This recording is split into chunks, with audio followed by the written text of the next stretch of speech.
আসসালামু আলাইকুম, আমি মেহেদী হাসান চৌধুরী, কেন্দ্রীয় সংসদ সদস্যপদ প্রার্থী 89 নম্বর ব্যালট। হ্যাঁ, প্রচারণা ভালো চলতেছে, আর আমার প্রচারণা একটু বেশি চলতেছে ভালো, কারণ হচ্ছে আমার ইশতেহারটা ইউনিক। আমি ইশতেহার নিয়ে 4 দিন কাজ করেছি, 2বার সংস্কার করেছি। ক্যাম্পাসের প্রত্যেকটা কর্নারে আমি গিয়ে শিক্ষার্থীদের কাছে জিজ্ঞেস করেছি যে ইশতেহার দেওয়ার আগে তোমাদের চাওয়া পাওয়া কী। তাদের চাওয়া পাওয়াগুলো আসলো, আমি আমার সাধ্যের মধ্যে থেকে যেগুলো পারবো সেগুলো নিয়ে কাজ করার, সেগুলো আমি ইশতেহার আকারে প্রকাশ করেছি। তার মধ্যে অন্যতম হচ্ছে যে অফেন ক্রেডিট সিস্টেম এবং ক্রেডিট ট্রান্সফার সিস্টেমটা, যেটা টোটালি আমার কাছ থেকে উঠে আসা, 2000 ক্যান্ডিডেটের কার কাছ থেকে পাবেন না।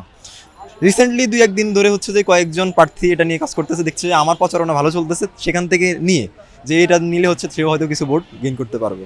বাট এটা হচ্ছে টোটালি আমাকে কপিরাইট দেওয়া দরকার ছিল ওর আমাকে, কিন্তু সে দিবে না, কারণ এখন সে কপি করতেছে। জি, বাকি ইশতেহারগুলোর মধ্যে যেমন রয়েছে শিক্ষকদের পাশাপাশি শিক্ষা যে পরিবেশের, অনেকে শিক্ষকের রেটিং নিয়ে কাজ করতেছে, বাট শিক্ষার যে পরিবেশটা আছে এই পরিবেশটা নিয়ে কাজ করতেছে না। দেখুন, আমাদের এখনো অনেক ডিপার্টমেন্ট রয়েছে যেখানে ক্লাসের সংকট, আমরা দাঁড়িয়ে থাকা লাগে, ক্লাস খোঁজা লাগে।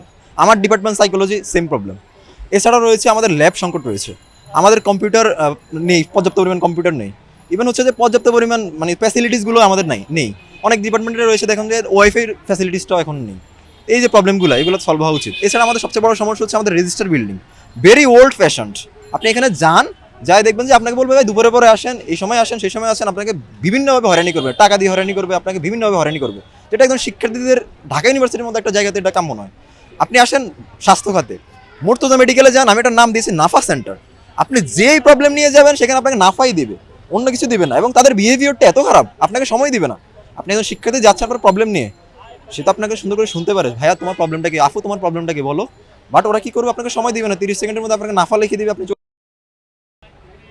এটা তো কখনো হচ্ছে কাম হতে পারে না ঢাকা ইউনিভার্সিটির মতো একটা জায়গা থেকে।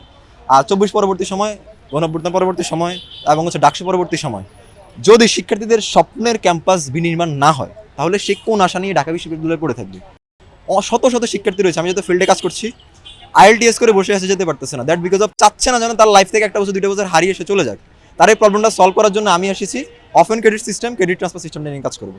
সো আমি চাই শিক্ষার্থীরা যেহেতু আমাকে বাহবা দিচ্ছে এবং তারা প্রতিশ্রুতি দিচ্ছে আমাকে ভোট দেওয়ার, আশা করি তারা তাদের এই প্রতিশ্রুতিকে 9 ব্যালটে সদস্যপদ প্রার্থীতে ভোট দিয়ে বাস্তবায়ন করবে। জি, ধন্যবাদ।